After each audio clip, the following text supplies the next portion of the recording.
the last major effect that we're going to cover. Framing effects have to do with the way that a given story is packaged and presented to consumers of news. Probably the easiest mass media effect you can see that exists. This illustration that you can see on the screen, that's just a caricature, but it really shows, in a way, what framing is. So what you can see on that illustration is one person chasing the other and attacking the other person with a knife. And then you can see a cameraman, and what you see in the camera frame is the reverse situation, that the person that is being attacked on camera, it looks the other way. It looks like the person that's being attacked is actually the aggressor. So it's a directly reverse situation on camera compared to real life. And of course, that's just a caricature, but it really shows what framing is. It basically shows that the media can frame or put events, real life events, in a certain context to look at a certain way. And that's a very powerful media effect. And again, there's been a lot of research, especially in the 70s, 80s, and pretty much up to this day, there's still a lot of framing research in the mass media field that explains that media can affect public opinion through multiple effects, including framing. Moving on to the next slide. One example of framing that's really easy, clear, and straightforward, and it really helps you understand what it is. One example.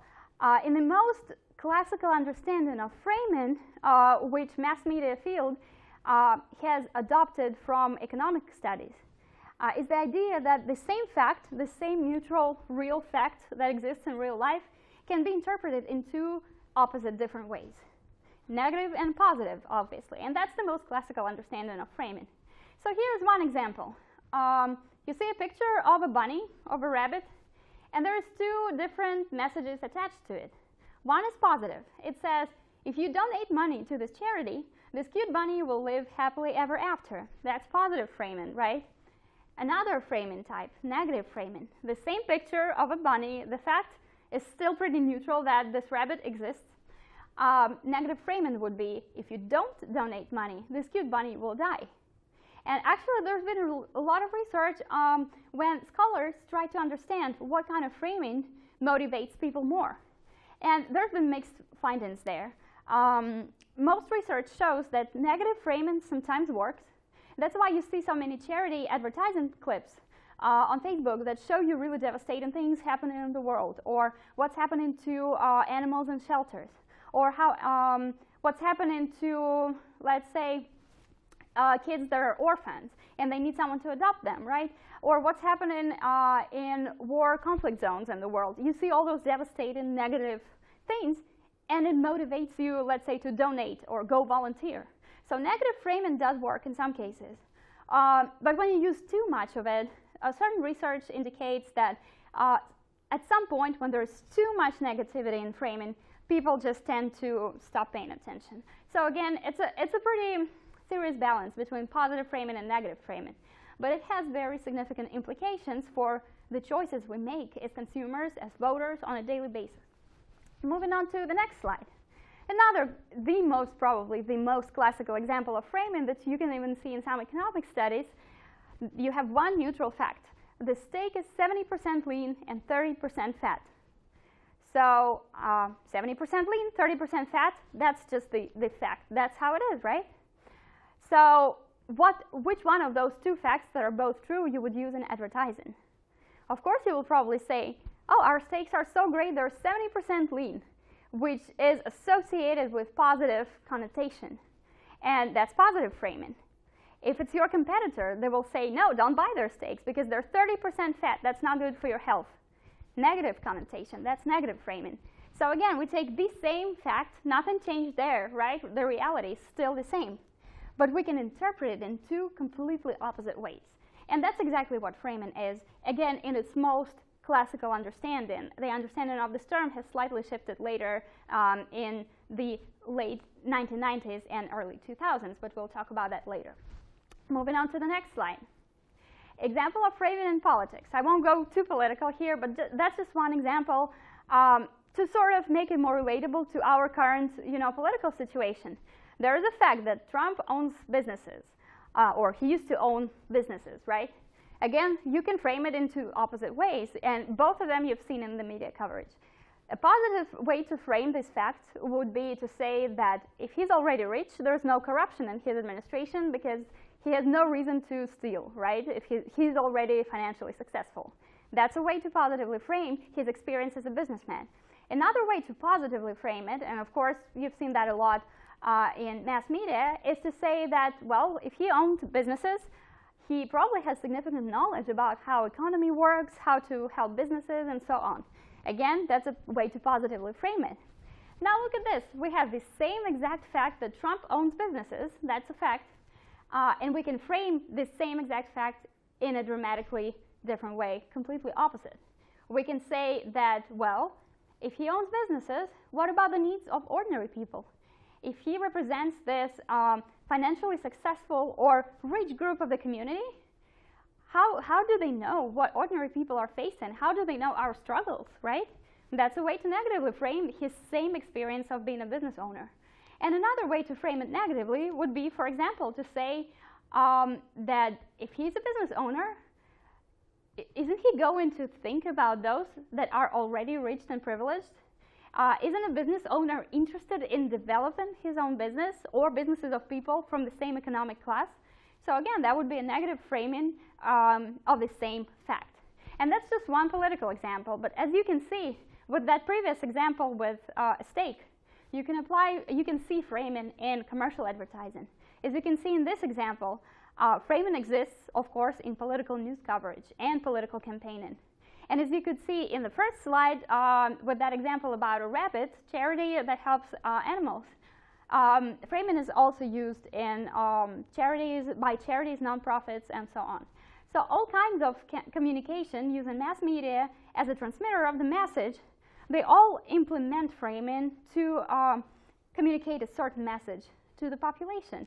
And if you know about that, both as a viewer or reader and as a mass media practitioner or a future mass media practitioner, you're equipped to understand what's going on in front of you and how to deal with that information and how to objectively cover the events that are present in real life.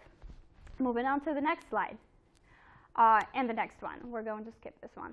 Okay, so here's an example of framing that I've seen in real advertising clips, just to show you guys that framing exists pretty much everywhere around us. One example I've seen, there was an ad that said that that yogurt brand, I'm not going to name the brand, had 50% less sugar compared to their previous product. Well, the fact was, after I researched it, I found out that there were still 9 grams of sugar per portion in that yogurt brand, while some yogurts on the market have 6 or even 2 grams of sugar per portion.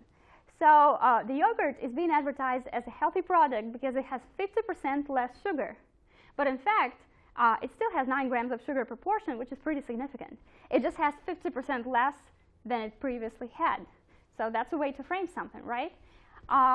Positively, obviously. Another example from a real advertising clip that I've seen on TV. It says that the shampoo reduces hair loss by 50%. Well, the fact is that if you really read the advertising clip or go to their website, it explains that they talk about hair loss due to hair breakage, not about all hair loss cases. And of course, not everybody loses their hair due to hair breakage. A lot of people lose their hair because of their DNA. That's just, their heritage. So not because the hair itself breaks, which means that if they believe this advertising clip and buy this shampoo and give their money to this shampoo producer, it's not going to make them not lose hair at all, because it's just not working for people in other categories. And again, that's positive framing. They make people believe, or the advertising is set to create an illusion or to create an effect that this product is efficient, or it's going to reduce hair loss by 50%. But in fact, that's only 50% of all hair loss cases that happen due to hair breakage.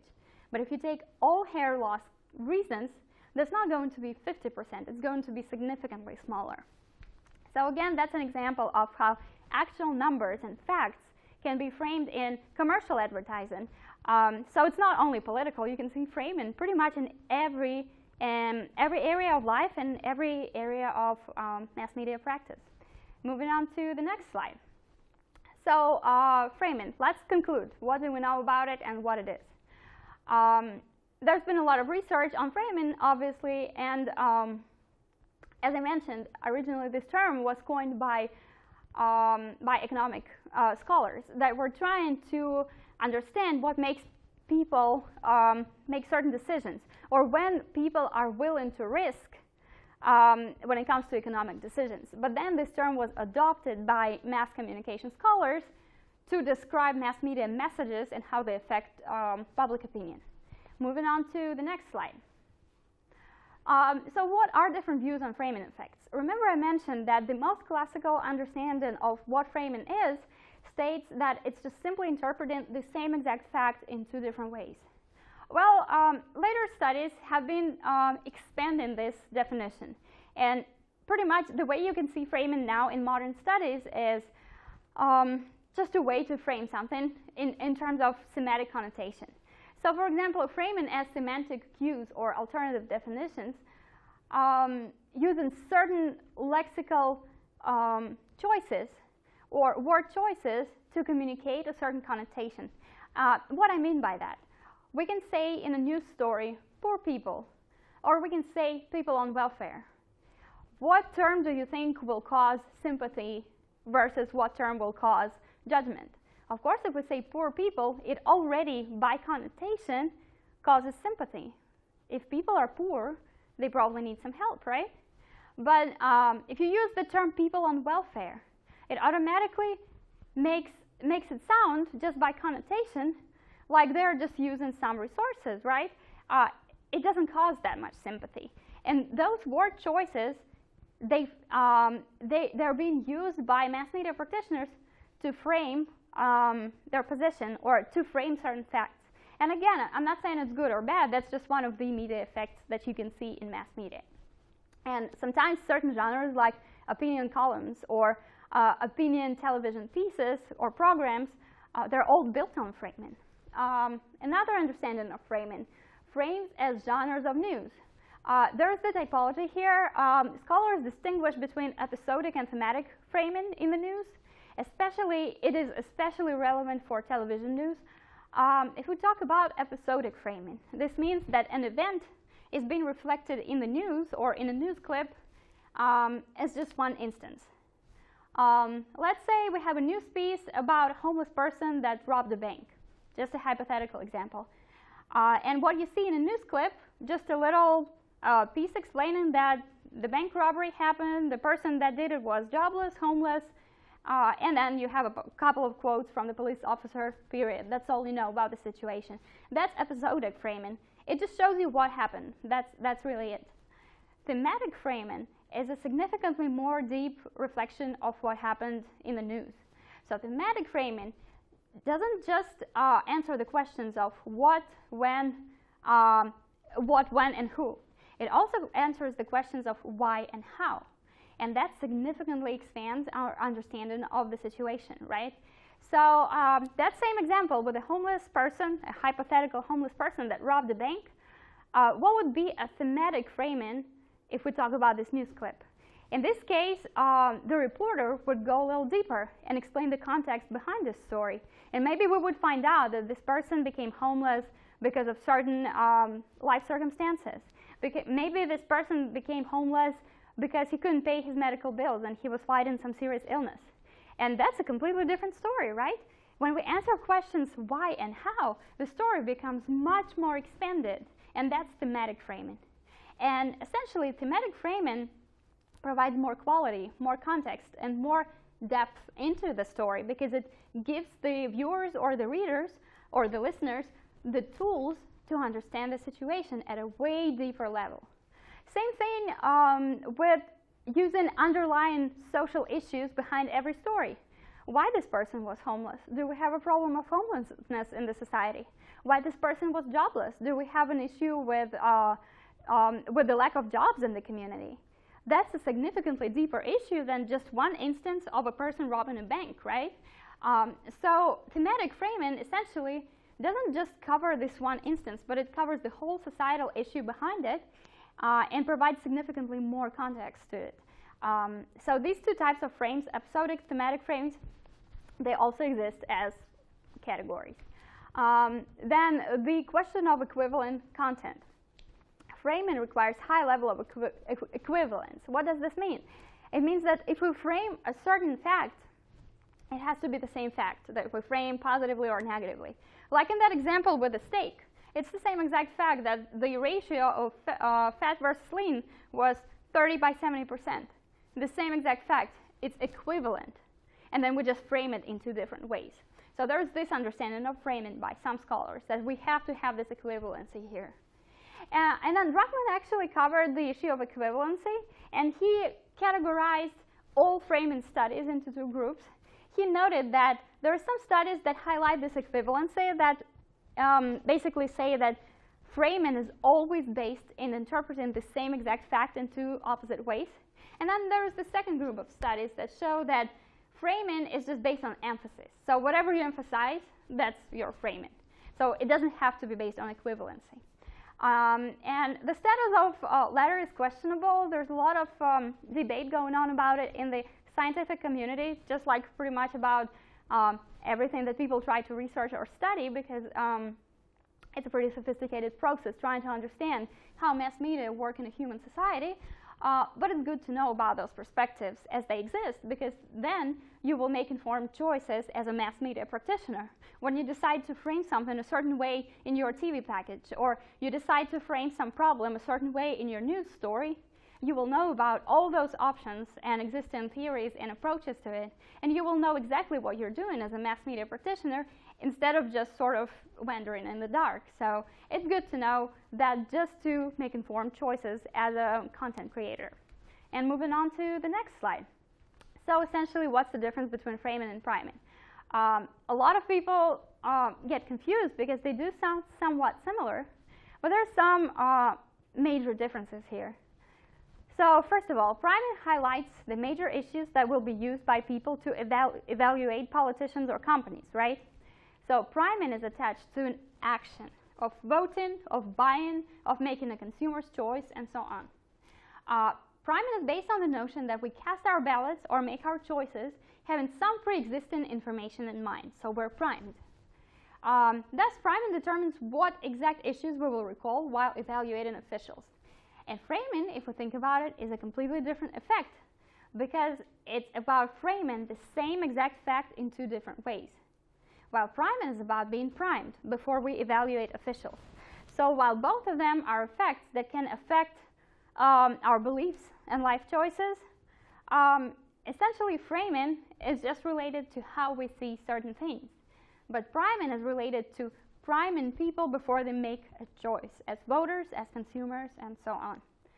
So they might be two different elements of the same process, but they're essentially two different media effects. Just like agenda setting, its own media effect. And sometimes it might be a little confusing between this.